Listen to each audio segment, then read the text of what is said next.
বলছি বাড়া তুমি কোন পক্ষের, ছেলে পক্ষের? না গো বাবু, আমি ছেলে পক্ষের না। তাহলে বাড়া মেয়ে পক্ষের, হ্যাঁ তাই না? ইয়া আগে না বাবু, আমি মেয়ে পক্ষের না। ছেলে পক্ষের না মেয়ে পক্ষের না, তাহলে কি না?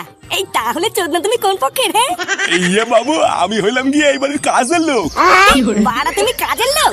চোদনা প্রথমে বলতে কি হচ্ছিল? আমি তো ভাবলাম ছেলে পক্ষ না মেয়ে পক্ষ হবে হয়তো। তা বাবু আপনি কি না, আপনারা তো ঠিক চিনলাম না। চোদনা তুমি আমাকে চেনো না? আমি হলাম জগার ডান হাত। বাড়া আমি আর জগা না ছোটবেলায় একসাথে লুডো খেলতাম, বুঝলে তো? আমারে ক্ষমা করবেন বাবু, আমি আপনারা চিনতে পারি নাই। হ্যাঁ ঠিক আছে ঠিক আছে। আমার খুব খিদে পেয়েছে, এখানে খাবার কোন ঘরে দিচ্ছে গো? খাবার? এই খাবার তো রাতে বাবু, এখন তো খাওয়াচ্ছে না। খাবার রাতে মানে? তাহলে এখন আমি কি খাবো? বাড়া বিয়ে বাড়িতে সেটা করে খাবো বলে বাড়ি থেকে না খেয়ে কি বালছিতে আসলাম নাকি? দাঁড়াও বাবু, আমি তোমার জন্য খাবারের ব্যবস্থা করতেছি। ওই সামনের ঘরে গিয়ে বসো, আমি খাবার নিয়ে আসতেছি। হ্যাঁ তাড়াতাড়ি খাবারের ব্যবস্থা করো, আমার খিদে পেয়েছে।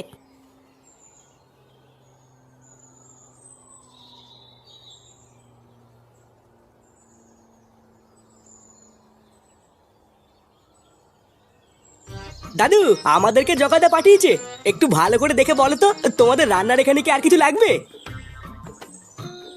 না, আপাতত আলু ছাড়া আর কিছু লাগবে না। কিরে ধানা, আর কি কিছু লাগবে?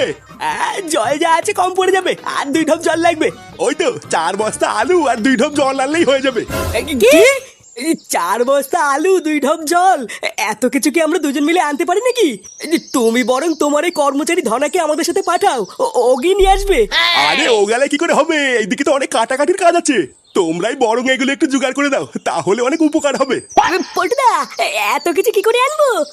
বাড়ার বাল মনে হচ্ছে ফেসে গেছি, বুঝলি? একটা না একটা ব্যবস্থা করতেই হবে, না হলে ভুদা আজকে শেষ। হ্যাঁ, ফুটো কোথায় রে? ফুটোকেই এখন দরকার।